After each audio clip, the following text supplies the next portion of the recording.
Assalamualaikum teman-teman. Kami dari kelompok 3 akan membahas tentang tren dan isu yang ada di PG PAUD terkini.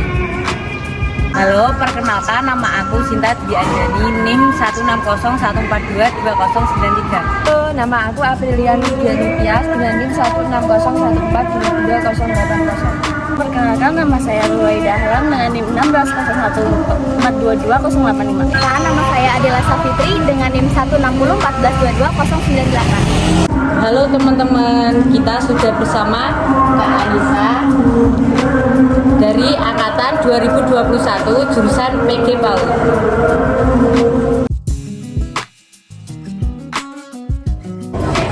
Pada kesempatan kali ini kita akan membahas tentang topik kurikulum yang ada pada PAUD saat ini. Tidak perlu basa-basi, kita akan langsung bertanya kepada Kak Anissa tentang topik kurikulum di PAUD ini ya Kak ya. Aku mau bertanya di Kakak itu isu terkini tentang kurikulum yang ada di PG PAUD sekarang saat ini. Menurut aku seperti apa? Isu yang ada di PG PAUD terkait kurikulum yang aku tahu tuh yang paling utama adalah pergantian kurikulum yang sangat cepat.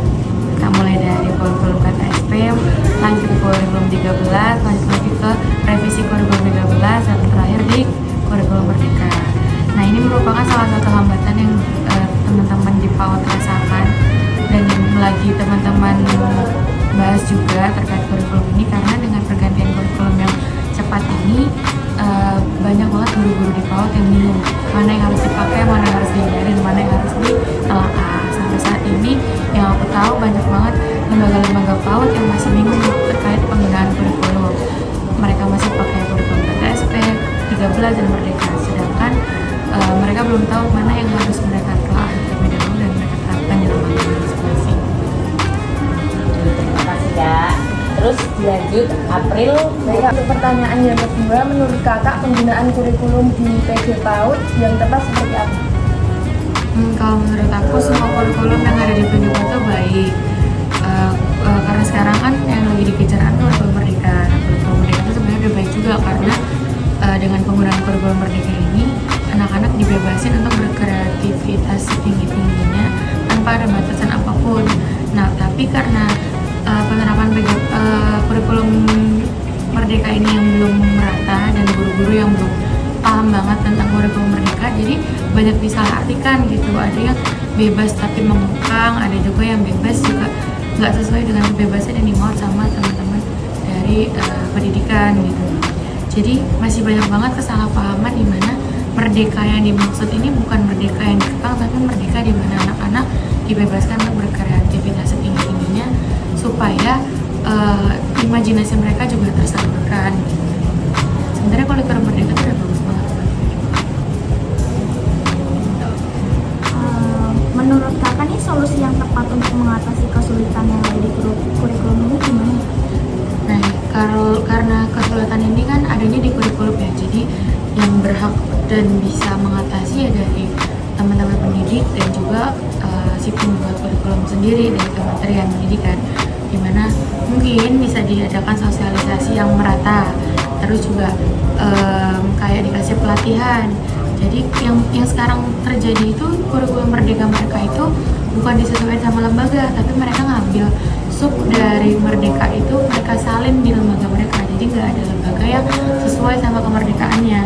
Jadi gitu, mungkin pelatihan itu lebih cocok banget gimana sih cara penerapan kurikulum Merdeka yang benar, terus dikasih pengarahan. Kan masih banyak nih lembaga-lembaga terpencil yang mau menggunakan kurikulum Merdeka tapi mereka masih bingung caranya gimana. Nah, itu bisa banget dari teman-teman bikin pelatihan tentang penerapan kurikulum Merdeka yang tepat dan benar tanpa nantinya ke belakang akan ada salah paham atau salah penerapan di dalamnya. Bagaimana sih menurut kakak kalau peran guru sama pendidik dalam kurikulum Merdeka untuk anak usia ini? Kalau menurut aku peran guru itu pasti penting banget ya, karena apapun kurikulum yang dipakai, apapun kurikulum yang diterapkan itu pasti bergantung banget nih sama peserta didiknya.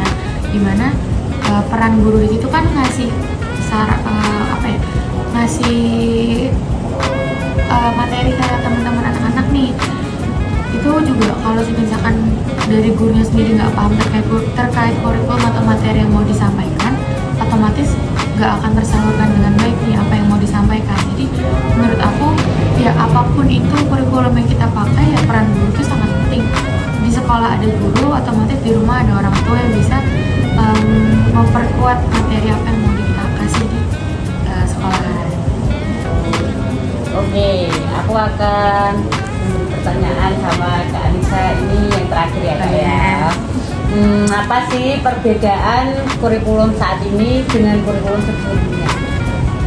Kurikulum sebelumnya, jika menurut aku sendiri, kayak tadi yang aku bilang, kurikulum Merdeka itu lebih menerapkan kebebasan dalam berkreasi gitu. Jadi anak-anak tuh nggak dikekang, mereka misalkan dikasih tugas gambar, nah mereka nggak dikasih batasan nih, mereka mau gambar apa, mereka harus mau pakai warna apa tuh mereka nggak dikasih batasan. Dan juga tapi dalam peranan mereka masih dalam pengawasan guru-guru pendampingnya gitu. Kalau di kurikulum sebelumnya, mungkin di KTS pada kurikulum 13 itu masih menerapkan di mana anak harus diajar sesuai dengan instruksi guru, di mana gurunya suruh A berarti otomatis anak juga harus mengikuti instruksi guru yaitu A.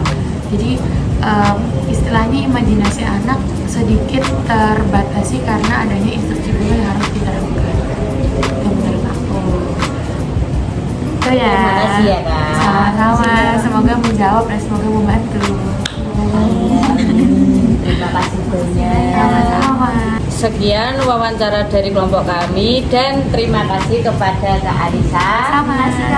Kurang lebihnya mohon maaf. Wassalamualaikum warahmatullahi wabarakatuh.